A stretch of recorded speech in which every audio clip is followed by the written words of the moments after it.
So it's really great to meet you. First of all, I'm really excited to talk to you about your new album and just sort of the creative process and all that. So it's really great to meet you. Oh, thank you. It's lovely meeting you too. And so first, I would just love to talk about sort of your evolution from your past album to this one. I know Singing to the Sky took a lot of sort of 80s disco inspiration. And has your vision for this new album changed significantly in any way? Yes, it there has been a shift in the vision because Singing to the Sky really was a very nostalgic album. So we were looking for an authentic, almost 80s sounding. Regarding Singing to the Sky, it was very nostalgic, more of creating this really, it was really like trying out this feeling of having a nostalgic synth pop album. And the overall themes were very happy. And compared to Singing to the Sky, Intermission has shifted towards more of a bittersweetness. I put a lot of more of personal experience into it.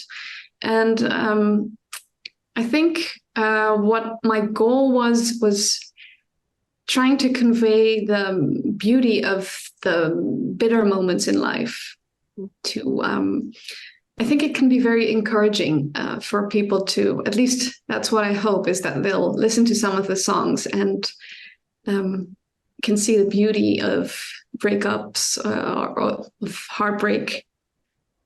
And that was really, it's a bit more diverse. It's a journey across these different harder experiences in life. What kind of lessons do you feel like you learned with making the first album that have sort of transferred into your creative process for this one? I think I more than finding out a clear lesson from my previous album was probably getting more comfortable with opening up while performing as a singer. Mm-hmm. Well, also kind of I came to realize that it's, in a way, when I'm singing, it's very close to my work as an actor as well, since I'm portraying characters in the songs that I'm performing. So I got to see it that way, which was very helpful too, to actually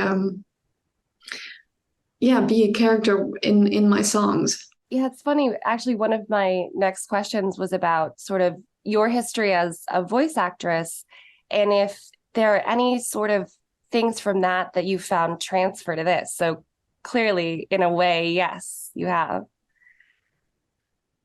in terms of playing a character and that sort of thing. But I'm curious if you have anything else to sort of speak to in terms of your acting sort of parlaying into this new experience.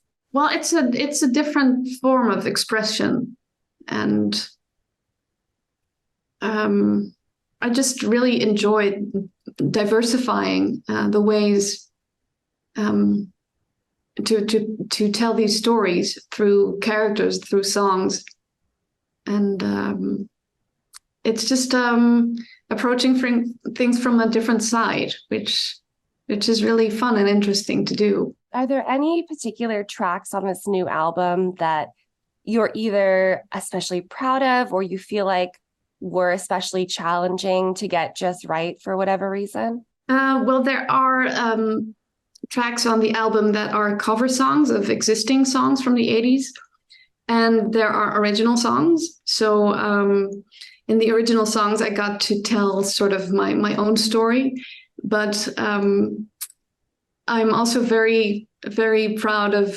the song Tryouts for the Human Race, which was released a couple of weeks ago, mostly because, well, I had the huge honor of Giorgio Moroder himself to join me on the track in the vocals on the vocoder as well. So that was just I was so starstruck that he was willing to join in, and was just an amazing experience.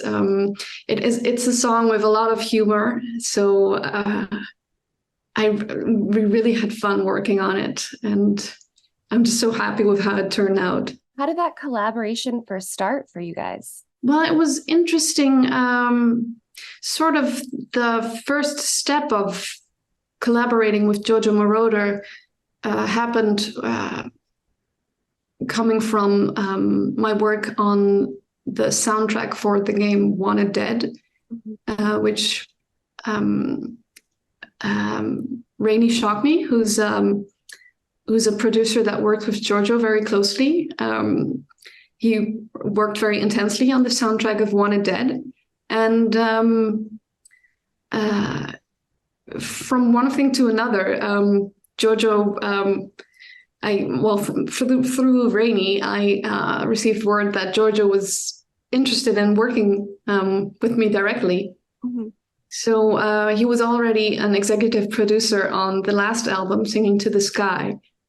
And so for my next one, he was interested in being even more involved. So yeah, I'm just incredibly honored for Georgia to want to collaborate with a relatively new artist on the stage, as I am. So yeah, I'm just still it's still quite incredible and unbelievable how it came together. Yeah, that's awesome. And going back in your history a little bit, you mentioned Wanted Dead, and I was curious, following the release of that, you worked on the Vivians Chow series on YouTube. And I'm curious how that first came about and sort of what your role was creatively speaking for those episodes. Yeah, Vivian's Late Night Chow, it's a video series that's part of the Wanted Dead universe. And how it came together was, it's quite funny because on Wanted Dead, I worked as a cutscene director. But of course, I worked very closely together with the creative director for Wanted Dead, Sergei Kolobashkin. And there were a lot of themes in Wanted Dead, a lot of scenes and mini games already that involved food. And there was also the concept of food porn in games, which I really do enjoy. I love cooking, and I just appreciate like so many like all kinds of food, and especially Japanese food. I just like have a really good relationship with food and cooking. And from one thing to another, we were discussing Vivian's past, the sort of her character background. Vivian, she's a gunsmith in Wanted Dead. But so we wanted to create something really crazy for her backstory. And it turned out to be that she was a celebrity chef before the events of Wanted Dead took place. And we figured it would be really cool to have these bits of cooking show videos as a collectible in the game.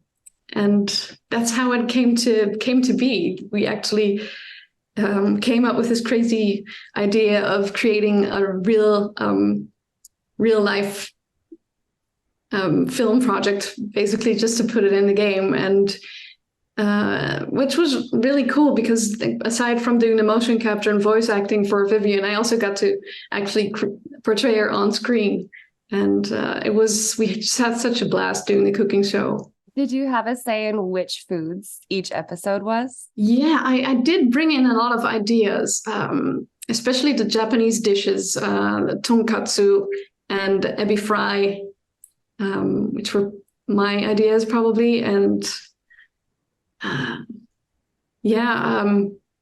there was a lot of food discussion also about the foods being portrayed in the game, and there ended up being a ramen mini game in Wanted Dead already. So yeah, we had a good variety of dishes. Kind of perfect. And also going back even farther a little bit, I'm curious, of course, Metal Gear Solid was a really big first sort of part of your career. And I would just love to hear about any moments that stand out to you from working with Kojima, whether it's, anything especially funny or sort of breakthrough creative moments in the recording process or anything like that. Well, it was just it was a really big and incredible experience working on Metal Gear Solid 5. It was one of the first big budget games that I worked on, and the motion capture process was very intense, and I really loved the entire process. It was an intense experience for the actors, and motion capture in general, it's even more so than working on film.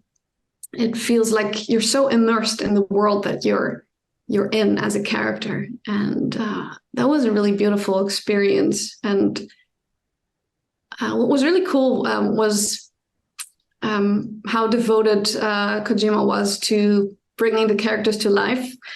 That even as actors, we got the opportunity to undergo a very short military training course before we even went into motion capture of the game.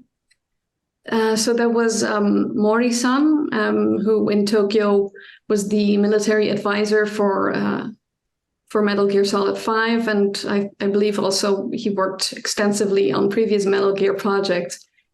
And we got, basically an extremely condensed version of SWAT training and some other, training sequences that were not necessarily related to the characters we were portraying. But it was just such an incredible bonus to even, like, on top of the experience you get from doing the motion capture itself. It was just so cool to learn these new skills, and that was quite incredible. What was Kojima like, just from a sort of directorial standpoint? You mentioned him being really sort of devoted to the game. Mm-hmm. Very, very devoted. Also very involved in the motion capture process. He was there most of the time, really working closely with all of his actors, but just really making sure we had a good understanding of the characters we were portraying. Going back to the present, I'm curious just if there's anything else that you want people to know about this upcoming album. First and foremost, it's coming out on November 10. It's called Intermission, and the title came up as it was sort of while we were working on the project. An intermission came up as, because it's a short pause between parts of a play usually, but somehow it felt very appropriate, as it was working on the album felt like a sort of a break of a break during my work on other projects, mostly gaming projects. And it really felt like somehow it was a time for me to unwind and express myself in a personal and different manner. So that's how we came up with the title, and I'm very proud of it. I'm really excited to share it with everyone. Thank you so much for taking the time to talk with me. It was great learning more about this album. Thank you so much. It was lovely talking to you too.